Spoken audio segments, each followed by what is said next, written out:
Hey, it's Matt. Welcome to another episode on Unbearable 73. So now we're getting on to our Wheel of Time book reviews. This is book one of Robert Jordan's Wheel of Time, The Eye of the World. I reviewed New Spring Book Zero. I want to say I put it out 2 weeks ago. So if I do one of these every 2 weeks, the reviews, you're going to read the series much faster than that, hopefully. Just to real quick, this is my first full series reread since A Memory of Light came out back in 2013, so it's 10 years. To reemphasize, I'm reviewing a book that I've read quite a few times. So this means I hope that if you've never read the book, my review would make you want to read it. My intent is to share my thoughts about this, not so much as a pure enticement for someone else to read it. I think you should. That begins right there. It's an excellent book for a great series by a great author, and so you should read it. Some basic info.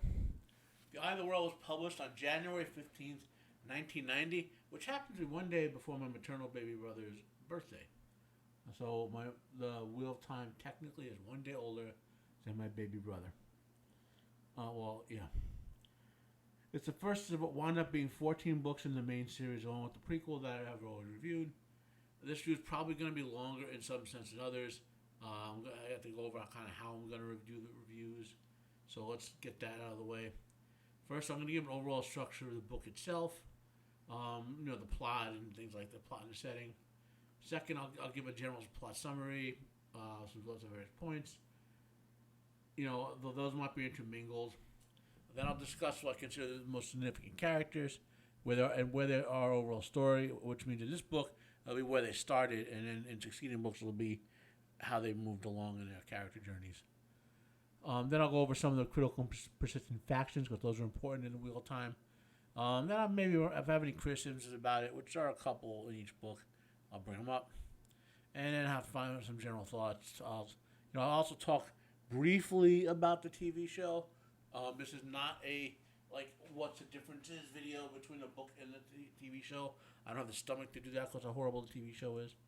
So I upgraded to the hardcover edition for these rereads, so those are technically a little different than the paperbacks, which I have of the first 7 books. In particular, this one has a foreword by Brandon Sanderson, who completed the last 3 books. Plus, it has the Egwene prequel, which was not in the original version I had, which was added later when they did the YA split up, and they eventually put that back into the main book, which is the 30th anniversary edition, as I mentioned. So let's talk about the plot. The first prose that we encounter in the book is right after the non-colorized version of the map, which, by the way, is better than the full color version of the cover, full color version map on the inside book covers. These 2 short prose excerpts are fictitious quotes from writing internal to the setting, the breaking of the world and the cycle of the dragon. They both set the tone for what's to come in the series. But, and this is exceptionally important, they establish the mood of the world as we begin our journey to the Wheel of Time. It's been 3,000 years since the breaking of the world. It's not been easy 3,000 years. Humanity had to rebuild from the breaking. There have been consistent wars, large and small. The dark has continued to attack. The shadow spawn, pushing out the blight and the borderlands, which surround Shale Ghul, where the Dark One is imprisoned. Right? Nations turn over, churning butter and all that. The world has a sort of distrustful shadow. It's not a grim, dark world, but there's a pervading darkness that everyone has to struggle with. Okay? And the fascinating aspect, as I mentioned, is Jordan starts his story in a very dark time and place for the world. I think a lot of people don't realize that the Wheel of Time has a lot in common with dark fantasy, because as soon as they get into the darkness, Jordan introduces the hope of the setting, Rand al'Thor, spoilers, the Dragon Reborn, and the other Ta'veren and the other heroes, but primarily Rand. And that's actually one of the prophecies, that the things were getting bad, and the world cried out, and the dragon was reborn. I'm paraphrasing it. And the second bit of prose sets up the time and circumstances of the dragon to be born, or perhaps even reborn again. So the next bit of prose that we encounter is the second prologue, which was added, called Ravens. The prologue is from the point of view of Egwene al'Vir, one of our primary female protagonists. I don't know why Jordan added this particular prologue, So I can only base my conclusion on the impression you want that one gained from it. And you'll understand why when I get to the actual original prologue on what it's about. So I think Jordan's goal included setting it more thoroughly in the two rivers. In other words, the original prologue established you in a big place, whereas I think Jordan wanted to focus you at the beginning in a small place and expand from there. And I think maybe that's what he's going for with this prologue with the green. Okay. And that's the second prologue. Now, to me, when I read this decades ago, the second prologue, which was the original one, fascinated me. It was the fall of Luz Theron, as it turned out, after the sacrifice he had to make to save the world, and then it leading to the immense cataclysm. And having read that, I wanted to see the world that was created after that, what Luz Theron did. There's a series called. I may have mentioned this in the Book Zero review or later in this one, but there's a series called the Coldfire Trilogy by C.S. Friedman, and the main character of that is, in some respects, kind of like Luz Theron. He had to make a certain sacrifice, otherwise the world would have died, basically. But he's a more evil version of it, I guess you would say it. It reminded me a lot, though, of sort of the issues that Jordan explored in this series. But the Coldfire Trilogy is worth reading, at least once. So let's talk about our characters then, because right after. Okay, so after the prologue, all right.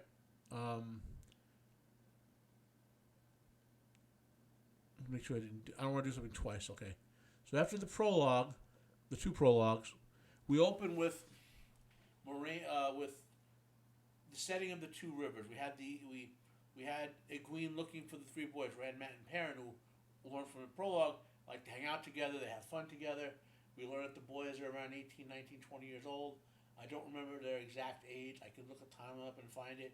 I want to say they're 18 or 19. They were all born very close together. We meet some of the boys' family. We learn their careers. We learn that all that sort of stuff early on. The boys each see what we learn is called a fade to layman or a mirdral, which is one of the creatures of the Darkle, one of his lieutenants. All three boys see it, and eventually they wind up talking about it because the forces of the Dark One found out where the Dragonlords are born as well, and they're there looking for him. And what makes these three boys special, we find out later, that Ta'Veren, I guess if you want to think of the pattern, the Wheel of Time with the pattern, it makes, if you think of it maybe as an ocean, Ta'Veren are like super carriers driving the current around them, but all the little boats will get swept out of the way or dragged along, type of thing. That's one analogy you can use to think of this, okay? And we learn that that Moraine and her water land, Moraine is of the Aes Sedai, which is a Scottish, which in the real world is a Scottish version of what you might have heard of as in Irish Celtic Gaelic as the Aoshi, Aossidhe, which are the people of the mounds. Okay, the Aes Sedai in Scottish Gaelic means the same thing. Okay, not Scottish Gaelic. Yeah, Scottish Gaelic. Not Scottish Gaelic. Scottish Celtic. Sorry. So Jordan pulls a lot of lore from different things when he names stuff. You'll notice that. It's although different. Jordan does something a little different than what Tolkien does. Tolkien, when he pulls something out of lore, will tend to use it where it was in like Germanic lore or wherever. Whereas Jordan may allude to something with it, but he won't necessarily use it directly the same way, right? Anyway, Moraine is an Aes Sedai. So what is an Aes Sedai? I will discuss that in the faction section below. I want to go through the characters here, right? So I want to go through the plot and the characters. So Moraine shows up with Lan, and she has been on a quest to find the Dragon Reborn. She's of the Blue Aja, which I will talk about later, and she arrives in time because what's happened, as I said, the Dark One's forces have found their way there, and she is able to take the boys, and she finds also that there are some very powerful female channelers there, because the people of the Two Rivers are of the old blood, the blood of Manetheren, which comes up later, which is one of the old kingdoms from before Arthur Hawkwing's time, 1,000 years earlier. There's so much lore. I could spend hours and hours just going over the lore that within the first 10 chapters, Jordan establishes an immense amount of lore about this world, and I could just talk about it over and over again. It just draws you in to want to know where he's going with all this stuff. Okay, and I say that because Jordan was still improving as a writer, and I'd read his 7 Conan books, which I loved, and he was still improving as a writer. He doesn't hit his peak as a writer, probably, and I'm not saying as of writing the series, but as a writer in general, around the 3rd or 4th book. So even not having been have hit the peak of writing ability yet, he's able to create this intense depth of lore and character and legend building and whatnot that just draws you in. So, okay. So what else happens in this book? So that's the beginning of it, and from the first part of the book is an escape from the Two Rivers with Moraine and Lan leading the kids out. Eventually there's a separation I'll talk about later. They wind up going to a particular bad place. Not going to spoil that yet. I'm not going to do full-on spoilers. And along the way of this journey where they all wind up,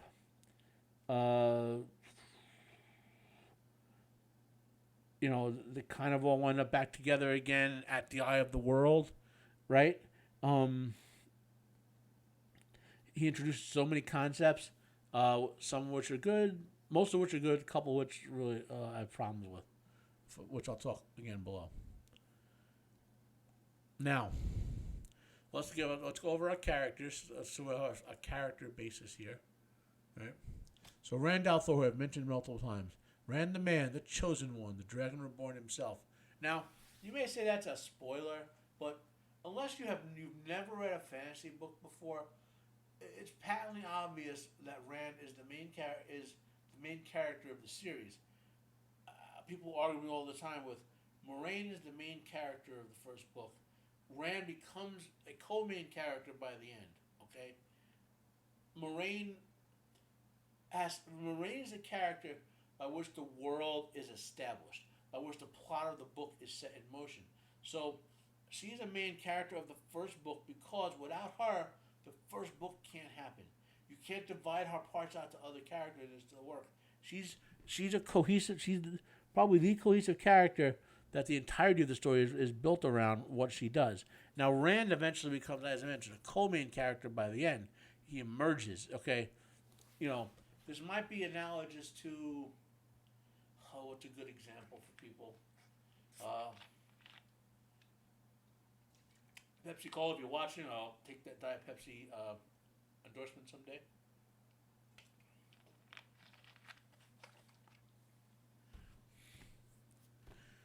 I'm not even sure. There's so many books and TV shows and whatever that I've read and watched. Anyway, let's go on. So the best part of this novel, and which establishes Rand's character, his nature to me, is in the beginning when the Trolloc attack happens, when Rand, Mat, and Perrin basically are attacked by the Trollocs led by Phaedra and all that. The first major section of the novel is Rand and Tam, his father, the al'Thors. They're on his farm. They go back because Tam is worried about stuff, and they get attacked by the Trollocs. And Tam defends his son. We learn a little bit, and this is where it got intriguing to me. Okay,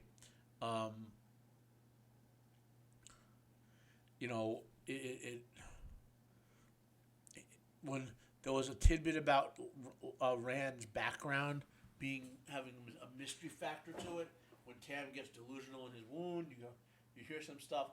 that's when you pretty much like, yeah, he's got to be the Dragonborn. That makes sense, right? And then Rand carrying his father to the town to try to get Nynaeve to heal him because she's the town's wisdom. His desperate struggle establishes his character. And I forget if it's chapter 6 or 7, but it's the best chapter in the whole book, and arguably the only time it finally doesn't get surpassed is the chapter at the end of the second book, where Rand sort of emerges, and that Rand's struggle early on, both which depicts his external struggle to get his dad to safety, and an internal struggle with himself, like what's going on, I'm a kid, and insecurities. It just makes you fall in love with him as a character. So who else do we get? Well, we get our second Taviran, Perrin Ibarra. In a lot of ways, I identify with Perrin the most. I've always been a big guy, but at this stage of my life, I'm pretty much a fat guy, But when I was young and strong, I found it very easy to accidentally damage things around me and hurt others by accident. So seeing Perrin constantly fret about that was something I could identify with. When we first encountered Perrin, he seemed just like a friend of Rand, like Matt. But the novel rapidly constructed this paradigm for him, that of these three, all the three of them, that these three young men are linked and integral. That, Rand's the main character, but Matt and Perrin are his strong lieutenant type characters. Lieutenant, if you want to think about it,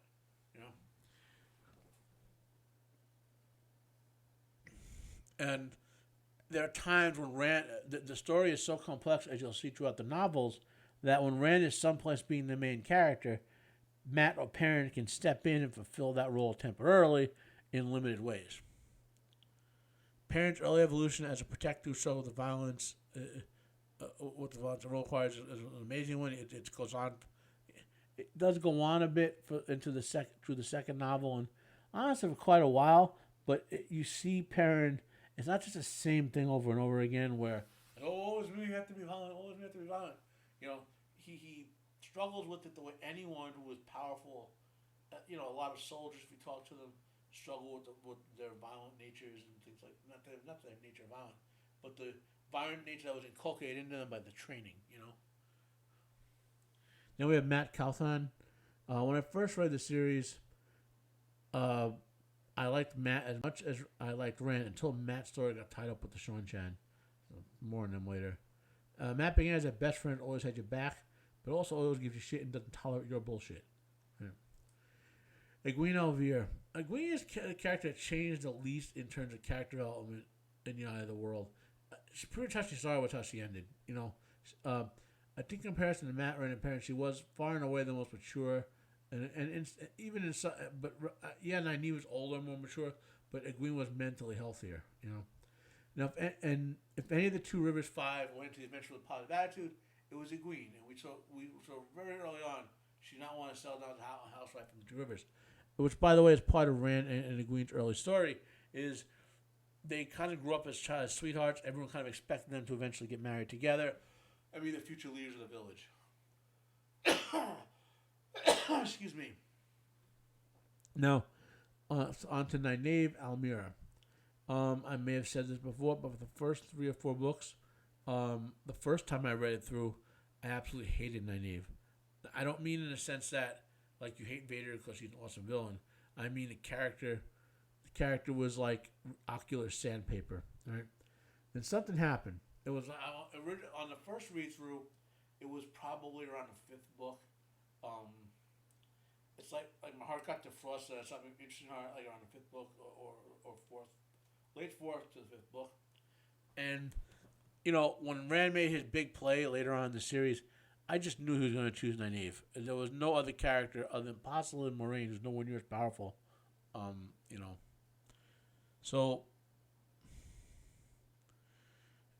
and then as I reread it, now I kind of love her from the beginning and enjoy her emotional and mental health journey.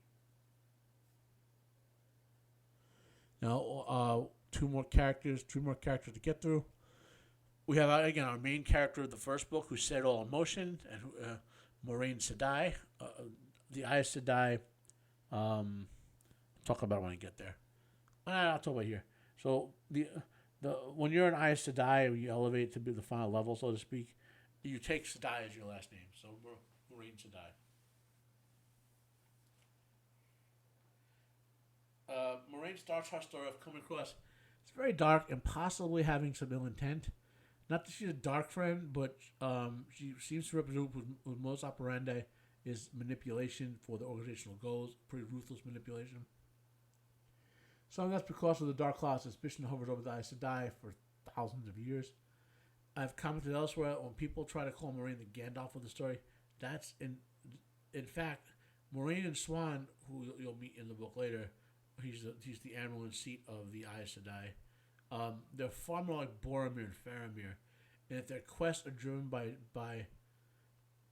being in a fight they don't feel they can win on their own, which is grinding them down, but then they get a prophecy. Okay. And for those who don't recall, Boromir and Faramir will lead an army of northern Gondor in a multi-year losing campaign of attrition against the forces of Mordor. They received the prophecy from Ulmo, and Boromir decided to travel Rivendell in order to console Elrond, which is why Joe not want to help Bell's support. So. And then Moraine's Water, Aes Sedai can use their version of a spell to bond with a warrior who will be their warder, their protector. Is Alan Mandragoran. I think after Rand, Land is the most immediately likable level character in the series. We learn his tragic past as the last king of Malkier, the lost Borderland kingdom.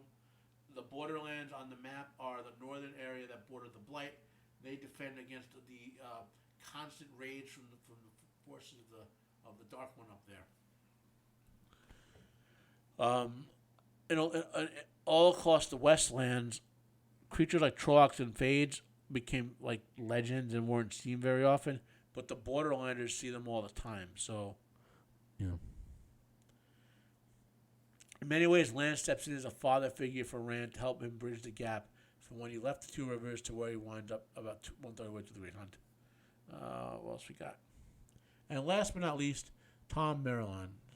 Tom is in many ways the most intriguing character in Eye of the World.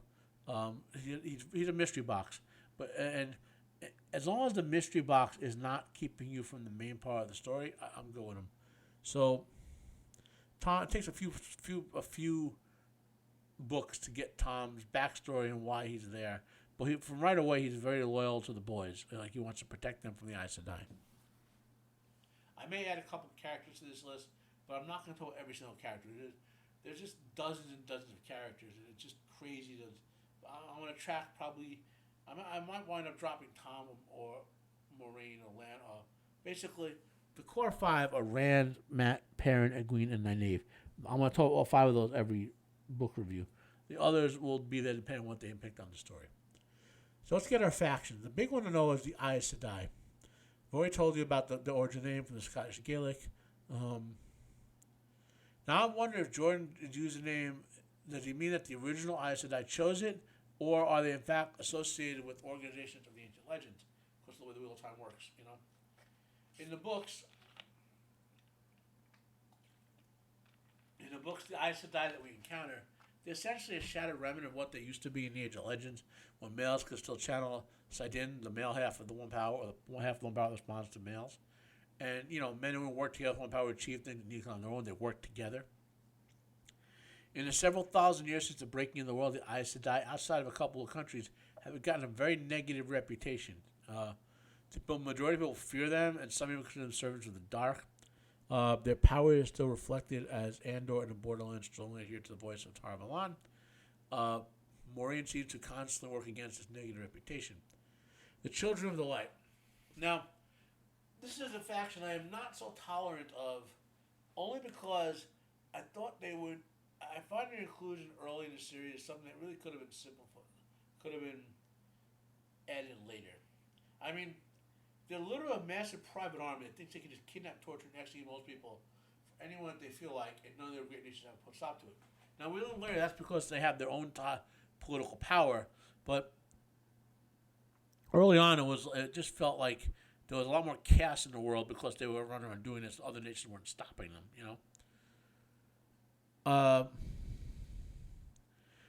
Jordan probably puts it in because he uses what the children do to indicate how the darkness and struggle that pervades the world and heads towards Tarmon got in the last battle, right? But I think introducing them later, maybe in book 2, might have been a little better. You know, when I set up the political background when an army like that could exist.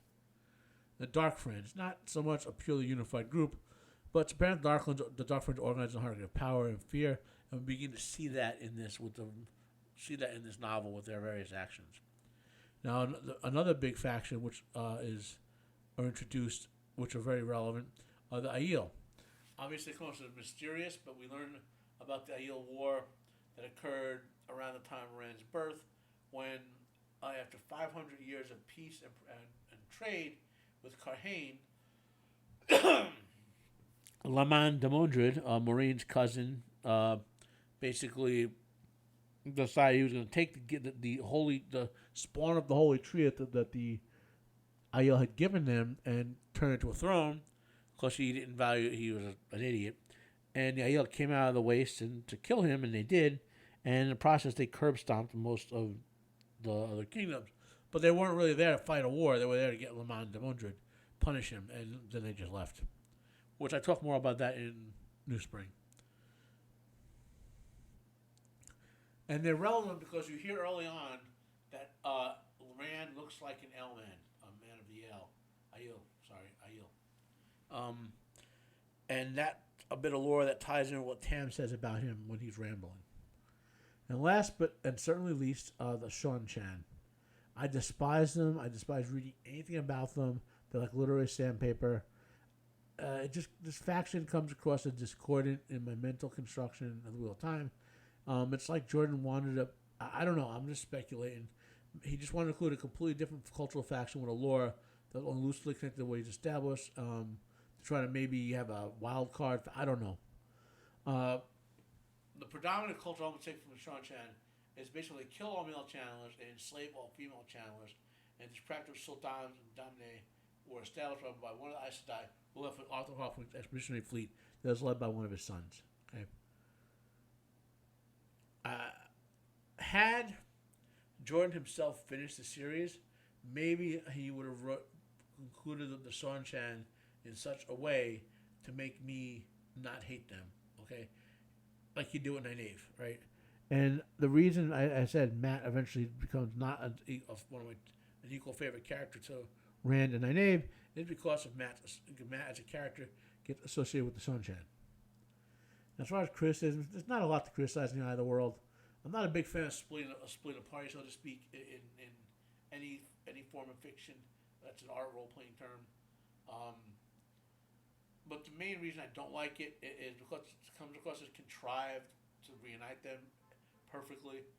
You know, when the event of Shatter Logoth caused a big party split, I thought and still think upon every read the split might have been a little too big, that reunifying them came across as somewhat contrived, and essentially required the power of Tavira manipulating events. You know, this is why I mentioned, because when Perrin and Egwene get split up, that's when you introduce the Chinkers and the Child of Light, and they could have not. Like I said, they didn't have to do that right there, is my thought. Anyway. You know. And I would have liked, in the background, if Tam had taught Rand some actual sword skills, and it wasn't all just on land to do it. Regarding the TV show, I wonder if the insanely bad writing that led to Perrin killing his pregnant wife was in part the result of one of these show writers, these idiots, reading a section where Perrin was worrying about he might have to kill Egwene to prevent her suffering a far worse fate than death. You know, they read that and say, hey, what if we have Perrin actually kill someone he loves, you know? The hacks who did the show literally skipped or ignored over 75% of what occurred in this book and added their own crap in. And those events they used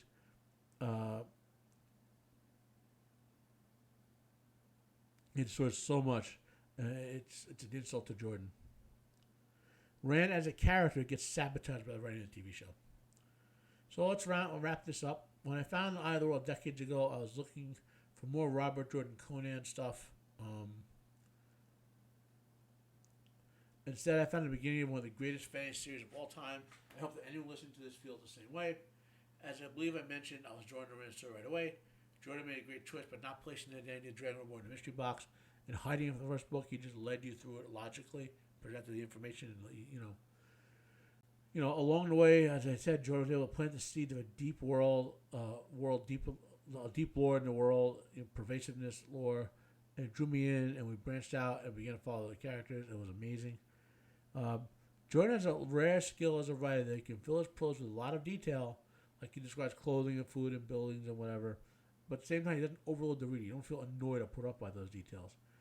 Jordan also managed to create an incredible variety of cultures with attendant elements, and few, if any, of them felt inconsistent or stupid. And one last major area to be aware that some idiots complain about is Jordan explores the difference between male and female, between men and women, boys and girls, in a sort of psychological sense, and the world is out of balance and things are bad because male and female are out of balance because they're tied together. So that's one of the big areas he explored, with the Aes Sedai being only female now, and there be no male channelers to counterbalance them. This book, it's an 8.5 or 9 out of 10. Like I said, there's a couple of things I could quibble over, and had Jordan been had Jordan been as good a writer as he was when he wrote the third or fourth book, some of that stuff might have cleared up, and arguably this is the second worst novel in the series, and it's almost a 9 out of 10. So, of the ones that Jordan wrote, it's better than any of the three that Sanderson wrote. Anyway, we get into the next book review hopefully in 2 weeks from now. Thanks for watching my video. Smash the like button if you liked it. Hit dislike if you didn't. Comment down below if you have any questions for me about this video. Please share this video if you found it worthwhile. I'm Matt. It's been an episode on Unbearable 73. Have a nice day, and I am out of here.